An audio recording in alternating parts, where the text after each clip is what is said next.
ব্যথা আমাদের মানসিকভাবে আরও দৃঢ় ও সহনশীল হতে শেখায়। কষ্টের সময় আমরা নিজের ভিতরের দিকটা আরও ভালোভাবে চিনতে পারি। আমাদের দুর্বলতা, শক্তি ও প্রকৃত চাহিদা। সহানুভূতি। যখন আমরা ব্যথা অনুভব করি তখন অন্যর কষ্ট বুঝতে পারি এবং সহানুভূতিশীল হয়ে উঠি। অহং ভাঙে। ব্যথা অনেক সময় আমাদের অহং বা আত্মম্বরিতা ভেঙে দেয় এবং আমাদের বিনয়ী করে তোলে। আত্মশক্তি মানে আসক্তি থেকে মুক্তি। অনেক সময় কষ্ট আমাদের বোঝায় যে আমরা যেসব বস্তু, সম্পর্ক বা পরিস্থিতির ওপর নির্ভর করছিলাম সেগুলোর প্রতি আমাদের আসক্তি ক্ষতিকর হতে পারে। নতুন সুর বা নতুন শুরু। কোনো ব্যথা বা কষ্টের অভিজ্ঞতা আমাদের জীবনের নতুন এক অধ্যায় শুরুর পথ তৈরি করে দিতে পারে। অবশ্যই ব্যথা বা কষ্ট আমাদের জীবনের শিক্ষকের মতো কাজ করে। কঠিন হলেও এটি আমাদের গভীর কিছু সত্য বোঝায় যা আনন্দ বা স্বাচ্ছন্দ্যের সময় আমরা বুঝতে পারি। যখন আমরা কোনো শারীরিক, মানসিক বা আবেগগত ব্যথার মধ্য দিয়ে যাই তখন ধৈর্য ধরার ক্ষমতা গড়ে ওঠে। একবার ব্যথা সহ্য করার পর আমরা পরবর্তী কষ্টের সময় সহজেই ভেঙে পড়ি। এটি আমাদের জীবনের প্রতিকূল পরিস্থিতি মোকাবিলা করার শক্তি দেয়।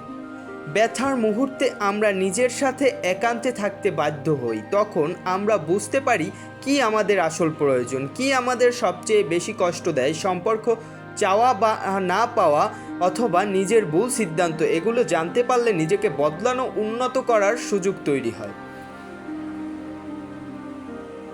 এটাই বাস্তব। নিজে কষ্ট পেলে অন্য কারো কষ্টকে অবহেলা করা কঠিন হয়ে যায়। তখন আমরা অন্যদের কষ্টকে বোঝার চেষ্টা করি, অন্যকে সাহায্য করতে এগিয়ে আসি, কারণ জানি সেই কষ্ট কতটা গভীর।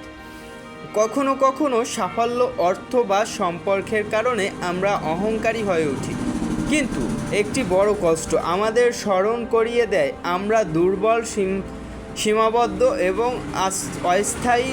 তখন বিনয়ী শেখা হয় বা মানসিক শান্তি দেয়।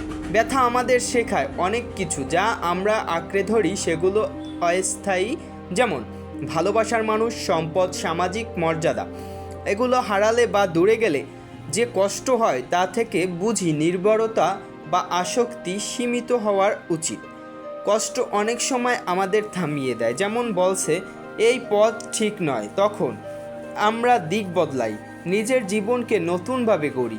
অনেক সময় কষ্ট হয় নতুন জীবনের সূচনা, যেটা সুখের দিনগুলোতে আমরা ভাবতেও পারি।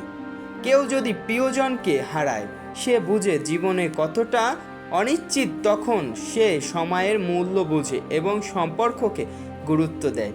চাকরি হারিয়ে কেউ হয়তো হতাশায় পড়ে, কিন্তু সেখান থেকেই সে নিজেকে নতুনভাবে তৈরি করে।